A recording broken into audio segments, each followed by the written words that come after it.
Ramagiri Gandlapenta MPP ఎన్నికలను YSRCP బహిష్కరించింది. TDP నేతల దౌర్జన్యాలకు వ్యతిరేకంగా ఎన్నికను బాయ్కాట్ చేశారు వైఎస్ఆర్సీపీ ఎంపీటీసీలు. వైఎస్ఆర్సీపీ ఎంపీటీసీలకు భద్రత కల్పించడంలో పోలీసులు విఫలమయ్యారు. దీనికి తోడు టీడీపీ నేతల ప్రలోభాలు, బెదిరింపులపై పోలీసులు మౌనం వహిస్తున్నారు. నిన్న పేరూరు ఎంపీటీసీ భారతిని పరిటాల వర్గీయులు కిడ్నాప్ చేశారు. గాండ్లపెంట ఎంపీడీఓ ఆఫీసులోనే టీడీపీ ఎమ్మెల్యే కందికుంట ప్రలోభాలకు పాల్పడ్డారు. పోలీసుల ఏకపక్ష వైఖరిపై తోపుదుర్తి ప్రకాష్ రెడ్డి, మక్బూల్ ఆగ్రహం వ్యక్తం చేస్తున్నారు. శ్రీ సత్యసాయి జిల్లాలో కూటమి నేతలు అరాచకాలు సృష్టిస్తున్నారు. టీడీపీ నేతల దౌర్జన్యాలకు పోలీసులు సైతం సహకరిస్తున్నారు.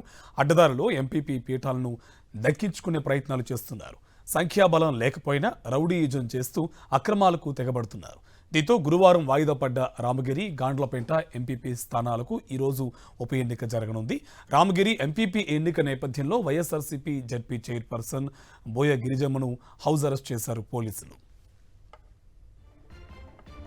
దీనికి సంబంధించి మరింత సమాచారం మా కరెస్పాండెంట్ శివారెడ్డి మనకి ఫోన్ లైన్లో డీటెయిల్స్ అందిస్తారు. శివారెడ్డి, డీటెయిల్స్ అండి.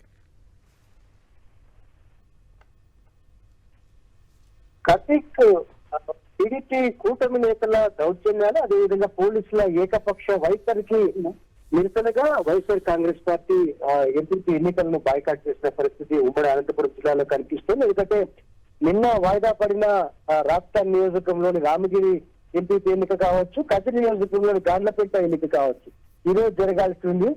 అయితే పెద్ద ఎత్తున టీడీపీ నేతలు ఏదైతే ఎన్నిక జరిగే చోట మోహరించడం, అదేవిధంగా పోలీసులు వైఎస్ఆర్ కాంగ్రెస్ పార్టీ ఎంపీటీసీలకు భద్రత కల్పించడంలో విఫలం కావడం, అదేవిధంగా పోలీసుల తీరు అడుగడుగున అనుమానాస్పదంగా ఉన్న నేపథ్యంలో తాము ఎన్నికల్లో పాల్గొనలేమని వైఎస్ఆర్ కాంగ్రెస్ పార్టీ నేతలు ప్రకటిస్తున్న వాతావరణం కనిపిస్తుంది. అందుకే ఇప్పుడు ఎన్నికల ప్రక్రియ ప్రారంభమైనప్పటికీ ఒకవైపున రామగిరి కావచ్చు, మరోవైపున గాండ్లపెంట కావచ్చు, వైఎస్ఆర్ కాంగ్రెస్ పార్టీ ఎంపీటీసీలు ఇప్పటిదాకా ఆ కేంద్రానికి చేరుకోలేదు. ఈ నేపథ్యంలోనే ఎన్నికలు బహిష్కరిస్తున్నట్లు వైఎస్ఆర్ కాంగ్రెస్ పార్టీ నేతలు చాలా ప్రస్ఫుటంగా చెప్తున్న వాతావరణం కనిపిస్తుంది. మరోవైపున టీడీపీ సంబంధించిన ఎంపీటీసీలు ఎన్నిక కేంద్రానికి వచ్చినప్పటికీ కోరం లేకపోవడంతో ఖచ్చితంగా ఈ రోజు కూడా వాయిదా పడుతుంది. నెక్స్ట్ రాష్ట్ర ఎన్నికల సంఘం మేరకు నివేదిక మేరకు తదుపరి చర్యలు ఉండే అవకాశాలు అయితే కనిపిస్తున్నాయి. Karthik, right, thank you Sivareddy.